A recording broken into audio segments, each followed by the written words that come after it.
This is the Your Sports Resource Podcast, where each week you'll learn actionable strategies that you can implement so the operations of your club support your coaching staff and the direction of your organization. We are committed to excellence in youth sports leadership. Let's get started.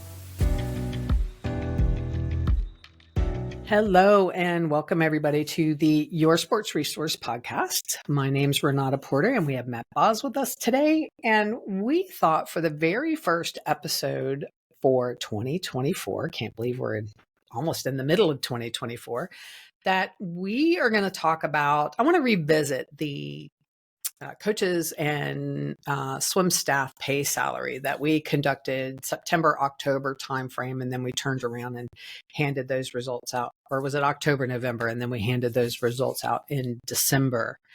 And I wanted to just kind of have a discussion about what we found out and then give a bit of direction to clubs on, how the actual package, employment package, pay and benefits, how that is a big picture in recruiting and retaining quality coaches. There's a lot of clubs out there that have high turnover, and part of it is culture. I think culture is a big piece of it, right? But also the actual employment package is a big part of that. And I think it's part of the reason why, we'll get into it, why we have so many coaches that are leaving the industry. So what I thought I would do is let's just kind of look at the full-time coaches. So when I was looking at the stats for the head coaches, the head age group coach, and even the assistant or the associate coaches, the pay was really kind of low, and then the bulk of them do not have benefits. So the one thing that we learned is that when I just look at the head coach in general, the pay is not it's not overly disappointing when you just look at it on the surface and feel like they're working, normal and regular hours. But if you think about the amount of time that they actually put in, and what I tried to do is canvas. I followed up because we didn't ask the question in the survey, but we've got it added to next year's survey or this year's survey. In that, okay, if you had to estimate an average, because I know some weeks are horrible and some weeks aren't as much, if you had to average your amount of hours that you work on an average week, I think they came out to be around 60 hours a week. Okay. And we feel like still that's probably a low number given from the fact that, there's probably a lot of things we'll go into today, but there's a lot of other things in there. That really brings your hourly rate down to $19 an hour. So again, I guess on the surface, you could say that's not horrible, but, they're giving up their prime family time, so the hours that they work on deck are typically during prime family time. They miss breakfast, they miss dinner with their family, right? And, not to be rude, but dang, they could go to McDonald's and make more than $19 an hour and not have to deal with emotional parents and children and board members who, have their own agendas. What do you think about that hourly rate? Am I, or even the hours that they're working? Am I undershooting 60 a week, you think? Depends on the week, right? I mean, there's going to be those stretches in between seasons where Yeah. you're planning, and that's not, an hour or two. That may be not 60 hours a week, but that could still be 30 or 40 hours a week. And then, the flip side of it is you get into these longer championship stretches and you're out there. I mean, I don't even think you want to add it up, some of those weekends, right? Or weeks as a coach. You're like, I'm spent 80 hours, working this week. So I think, if you average it all out, it's 50 or 60. And I think like what you said, when you're looking at this, you have to kind of look at the big picture of everything that the coach is doing. And then when you want to take that that compensation, it's like, look at the total compensation package, right? Where Yeah. you're exactly right. It may be the average is, $60,000 a year, but then if you aren't getting insurance and you aren't you don't have all those benefits, that's really not $60,000, right? Like you're No. starting to knock all those other things down. So, you know, it is tough, and it is tough during those times because you're not working at a time that's conducive to family, like you said, and Right. you want to get involved with your own kids. And so those factors, I think, do all kind of come into play. um and then it really comes back to, if you're a club, what do you want out of your coach, right? Like there's Yeah. coaches that can show up and just do the minimum. But that's not what most people want. They want somebody who is engaged and is being proactive and trying to learn and do different things. So yeah, they're going to be working a lot of hours each week for sure. Yeah, and I think that's a big misconception from board members and even, coach-owned teams, even though those coaches really truly probably understand better than anybody. But like when you think about the amount of hours that they're spending, I mean, it's not and I don't want to say stress, but the amount of relationship management that they have to go through, right? So, I mean, it's not just the time that they spend on deck and the time that they do planning. It's all the, I don't know, meet entry work. There's parent conversations. There's board conversations. And then if you've got a discord between parents or you have a discord between the board, that's just like elevates the stress level to no end. And a lot of times when there is stress from the board, it's because they don't understand everything that the coach does.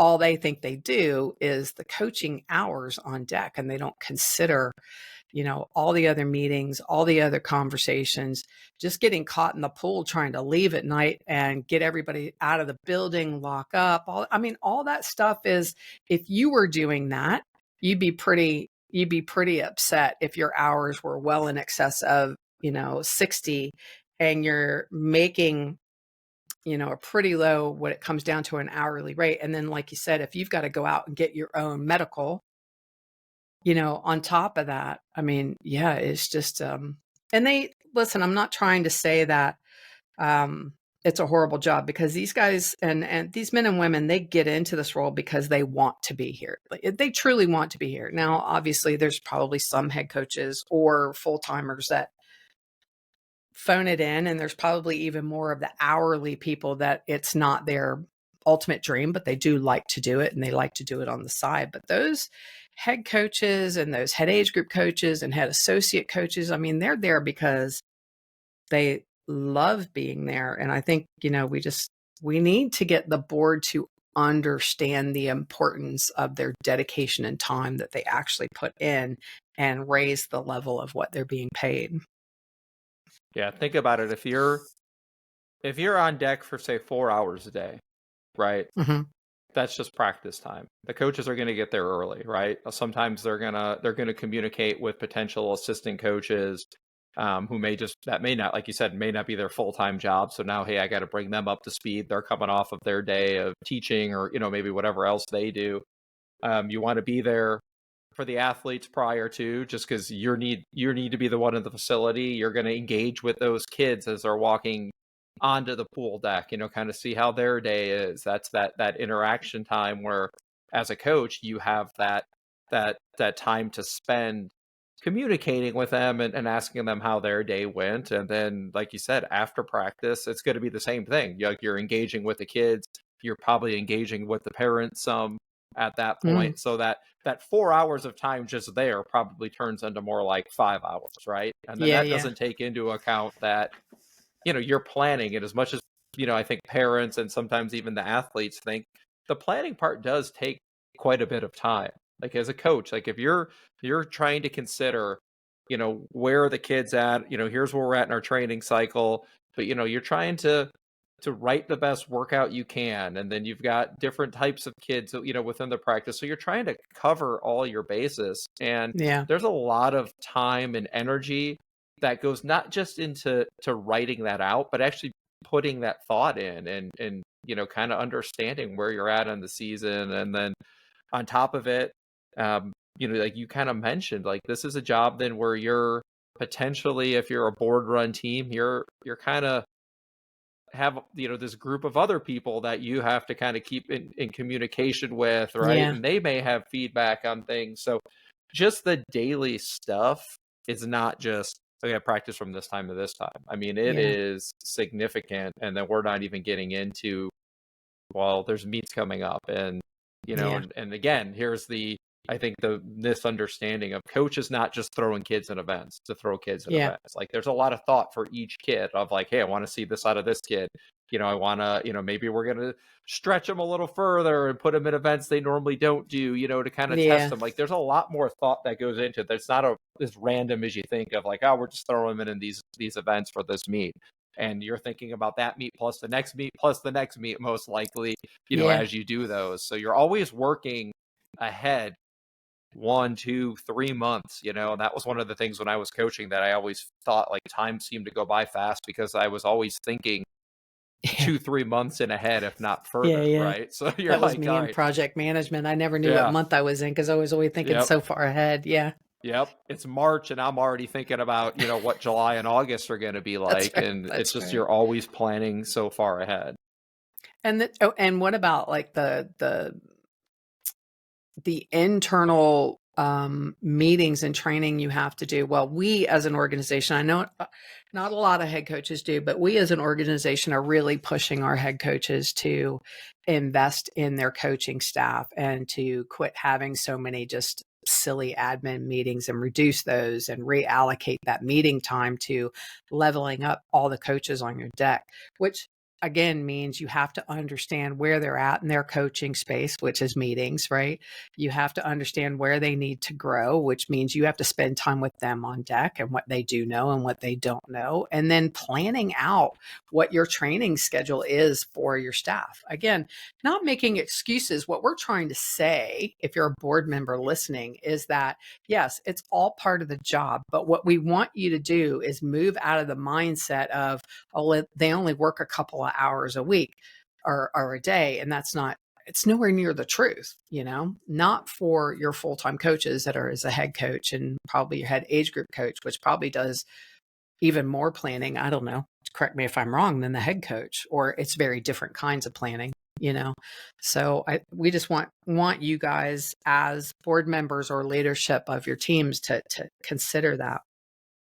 And most of the teams we work with, Renata, right? We're seeing at least one all coaches meeting like per week, right? I mean, Yep. that's the norm. And then, maybe they're having some one-on-one, the head coach at least having some one-on-one meetings and with some of their Yeah. head age group coach or those other people. So then, that kind of puts it out to where there's more than those. And then maybe once a month they're getting together and doing some sort of group training. And then, so there's all that preparation that goes into that stuff. So, I mean, these are weekly meetings and then, that are happening just within the coaching staff, and then bigger monthly meetings. And then your coaches, probably reporting into the board, at probably once a month. So then they're, Hmm. they're preparing for those meetings. And that, doesn't take into account the number of emails and phone calls and off deck conversations Yeah. that the coach is Yeah. We're having not with, even talking with the about mom that. or dad or the athletes. Right. There's one other stat that I just kind of want to share that I thought was really interesting to nail it home. And then I want to talk about what boards can do in order to prioritize their budgets, to offer a nice employment package. So I went back and did a little reverse math on the results that we received. And I looked at just the staff that was full time. And 32% of them do not receive any benefits. And then we have like the hodgepodge going in where they may just get medical, or they may get medical and retirement, and then it gets bigger as it goes. But I was really surprised to see that of the full-time employees, 32% of them don't receive any benefits whatsoever. So, and like you mentioned earlier, I mean, that's a good monthly chunk of change to the employee. I also recognize it's a good chunk of change to the organization as well. But if you're hiring people, those are the things that you should be budgeting to be able to do, whether it's now or 2 years from now. You got to plan for that to take place. Yeah, this is why a lot of coaches you see, that it's appealing when you're young because you're like, Yeah. okay, I can do this. I want to, it's fun. And then that, as you get a little older, that realization of, okay, I need that medical benefit, or I need to Yeah. start planning for whatever's going to happen down the road. And why I think that you do see a lot of coaches in their 30s and 40s start to leave and Yeah. pursue other opportunities. It's not Yeah. that they don't love it anymore. It's that, life circumstances change, and they're obviously looking out for what's best for them at that point. Yeah, absolutely. So if you were a club and you want to try to prioritize uh, increasing your bucket for staff, and I mean your budget bucket for payroll, salaries, benefits, and I think there's a few things that needs to take place, because listen, I understand there's quite a few clubs right now that just they feel like they can't do it and they have no money and they are barely making ends meet. But from my perspective, I think it all comes down to priorities. And I'm not saying that you have to do it tomorrow. Like if you're really tight, then you need to go back and kind of, have a conversation about, first you got to start with like maybe looking at the survey results on the website and going, okay, we need to bring our staff up a bit in the pay because we're nowhere near what they can get in other clubs, right? So they need to understand who's being paid what in their local area and whether or not they're receiving benefits. And then that way you can understand where your shortfall is and how much that shortfall is, and it gives you a target number. Then the next thing that I would recommend that you do is you look at your budget and see if there's areas that you can change your allocation of funds. Like if you've got a really deep pocket, I don't know, I don't even know where to pull an example from, but I don't know, apparel. Let's say you put a lot of money into team apparel. You like them to have all these new things. The kids have new things all the time. Well, maybe instead of all the time, instead of every quarter them getting a new shirt or a new whatever, that you reallocate some of that to go into the bucket so you can build the bucket up for pay. That apparel is probably a really horrible example, but did that point come across correctly? Just reallocating some areas that you're spending money on your budget. Like, do you need to spend that much? Do you need to spend that at all?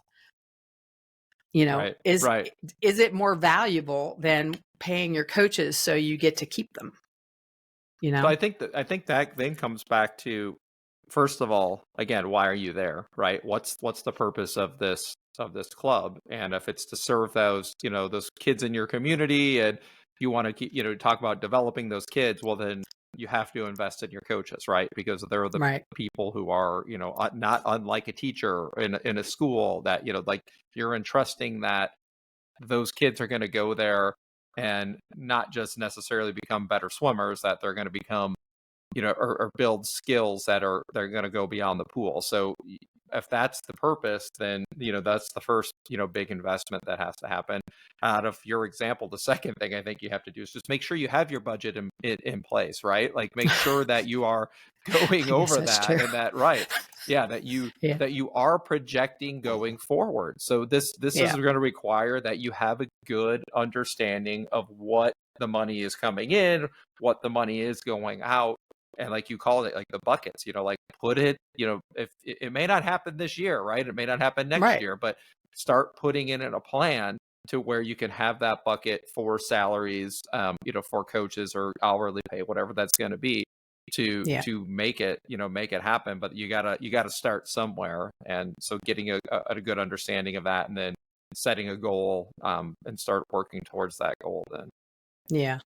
I mean, I think like I was talking to a coach the other day that was talking about their annual dinner. The budget for that is quite massive, right? And it's like, okay, so is there more value there than there is on your coaches? Like, there's certain things that I just think you need to like assess and go, could we go a year with a smaller banquet, or do we need a banquet this year, or can we do something differently? I just think you just need to reassess how you're allocating your funds. And then I think the next area is, the board and the committees and the volunteers, they really need to step up probably in the next year or so in either with themselves or finding people with the right skill set to go for grants, get sponsorships, get corporate partnerships, and do some fundraising. And now I would never tell a club that that's the money you need to pay your staff, because those come and go. They get bigger, they get smaller. Sometimes you don't get them. So you can't depend on those to pay your staff. But what you can is through that reallocation process is your staff numbers can get a little bit, your budget for salary and benefits can get a little bit bigger because you're going to allocate more membership funding for those numbers. And you're going to use your grant money, your fundraising money, your sponsorships and partnerships. All that money can go towards other initiatives.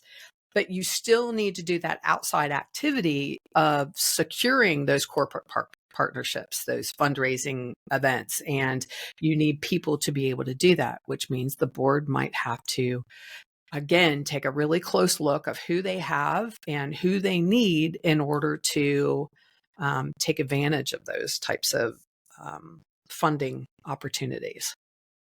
So I think, part of this goes back to, again, what we said. If this is what's important, then this also means that you're right. As a board, you have to determine, okay, what is our vision? What are we valuing as a club? Why are we here? And then, right, it requires other people outside of the coaches then to step up. So if you are a board member, right, you're right, then everybody needs to be actively playing a part, because you use the example of apparel. Well, you can go out and find a sponsorship, right, to cover your apparel, right, and that'll put a name or a business on the shirt as well, and I'm sure they'd be more than happy to, but that requires somebody on the board taking on that responsibility, and then that takes that cost of then the membership, right, the dollars for membership, or they're not going towards things like apparel. Those costs now can move over, and then that pool of money starts to build up to use it for those more fixed costs of salaries or pool rental or stuff that. So that's right. Yeah. So my main hope is that, like, those of you who are listening, I know you probably feel like it's a massive uphill to. You probably feel like you're barely making it with the salaries that you're doing now. But I think that, again, if your priorities are that you actually want to attract and keep quality staff, and I really think if you have these conversations with your parents, like they're gonna want to fundraise, they're gonna want to do things because they also want to keep their kids coaches, right? So I think that, quite honestly, like, what's the alternative? Is high turnover okay? Is a unhappy coaching staff okay? Is having that battle over and over again about what a person feels like they are worth and their value, is lowballing that okay? So I think, again, it does come down to really doing some priority work and understanding where you're trying to get to. Again, we as advisors are not telling you that you have to, if you've got the money, go for it. But we're not telling you that you got to turn the switch on today. What we're telling you is you've got to start planning today.